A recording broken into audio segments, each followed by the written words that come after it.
تو معلوم یہ ہوا کہ اللہ کو انسان سے کچھ اور مطلوب ہے، اور اگر انسان صرف تسبیح و تحمید اور درود اور سلام اور نماز اور روزہ یہیں رہ گیا تو جمادات سے برتر نہیں ہے، نباتات سے اوپر نہیں ہے، پھر تو یہ اس پوری کائنات کے اندر جو ہو رہا ہے بس وہی اس کا مقام ہے، اشرف المخلوقات ہونے کے اعتبار سے تو اس نے اپنا اصل جو فرض ہے وہ ادا نہیں کیا۔ اب دیکھیے یہاں میں آج خاص طور پر نوٹ کرا دینا چاہتا ہوں، اور اگر لکھ رہے ہیں تو لکھ لیجئے، اقبال کے ہاں یہ فکر کس بلندی پر موجود ہے۔ ان 4 آیتوں کی ترجمانی، اس کا لب لباب اور خلاصہ فارسی میں بڑے ہی عظیم اشعار ہیں یہ 2۔ مقام بندگی دیگر، مقام عاشقی دیگر، ز نوری سجدہ می خواہی، ز خاکی بیش ازاں خواہی، چنا خود را نگہداری کہ بائیں بے نیازی ہا، شہادت بر وجود خود ز خون دوستاں خواہی۔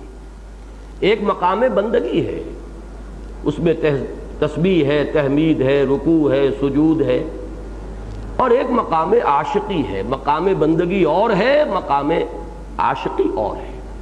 نوری مخلوق ہے فرشتہ، اس سے تو صرف بندگی درکار ہے۔ یہی بات کہی تھی نا فرشتوں نے جب اللہ نے فرمایا تھا انی جاعل فی الارض خلیفہ، تو کیا عرض کیا تھا انہوں نے؟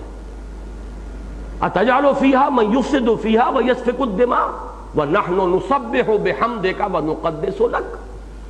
اے اللہ تیری تسبیح و تحمید تو ہم کر رہے ہیں، جو بھی حکم ہوتا ہے بجا لاتے ہیں، تو اب کوئی سمجھ میں نہیں آ رہا کہ کس لیے ایک با اختیار مخلوق کو پیدا کرنا جس کے بارے میں اندیشہ ہے کہ خونریزی کرے گا، فساد مچائے گا، کس لیے؟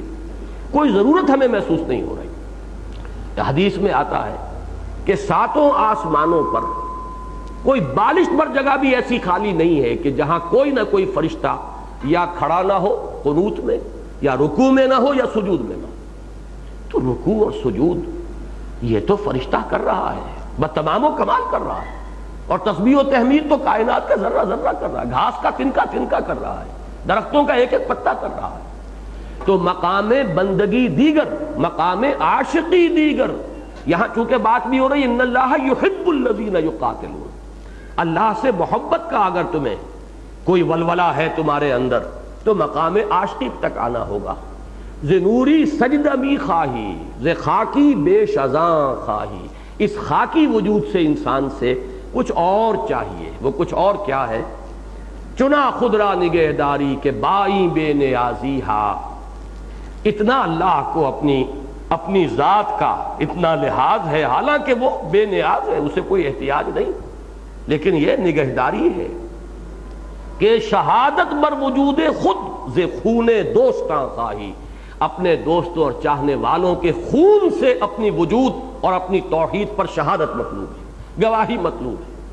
یہ گویا کہ بالکل وہ مضمون ہے سبح للہ ما فی السماوات وما فی الارض وهو العزیز الحکیم۔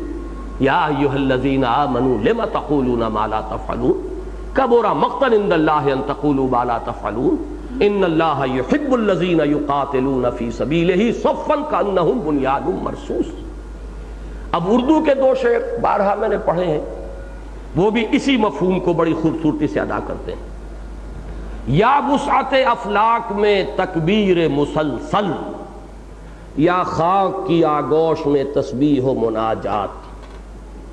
یا وسعت افلاک میں تکبیر مسلسل، اللہ اکبر، اللہ سب سے بڑا ہے، یہ نعرہ ہو اور فلک شگاف ہو، اور یہ نعرہ لگایا جا رہا ہو تو اس معنی کو سمجھتے ہوئے کہ اعلان بغاوت ہے، تمام جھوٹے خداؤں کے خلاف یہ اعلان بغاوت ہے۔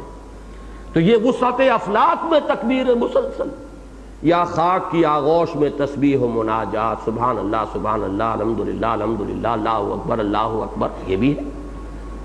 فرمایا یا وسعت افلاک میں تکبیر مسلسل، یا خاک کی آغوش میں تسبیح و مناجات، وہ مسلک مردان خداگاہ خدا مست جو عاشق ہیں اللہ کے، جو چاہنے والے ہیں اللہ کے، ان کا مسلک وہ ہے تکبیر۔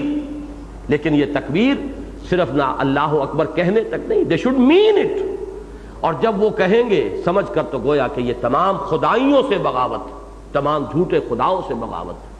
اور اس کے بعد فرمایا یا وسعت افلاک میں تکبیر مسلسل یا خاک کی آغوش میں تسبیح و مناجات، وہ مسلک مردان خداگاہ خدا مست، یہ مذہب ملا و جمادات و نباتات۔ جمادات و نباتات میں نے نوٹ کرا دیا تھا، کائنات کا ذرہ ذرہ تسبیح میں، درخت بھی تسبیح و تحمید میں لگے ہوئے ہیں اور پتا پتا تسبیح و تحمید میں ہے، تو اس کی تو کوئی کمی نہیں تھی۔ انسان سے اور انسانوں میں سے وہ جو اللہ کی محبت کا دم بھر رہے ہوں، جو رسول کے عشق کے دعوے کر رہے ہوں، ان سے تو پھر کچھ اور مطلوب ہے۔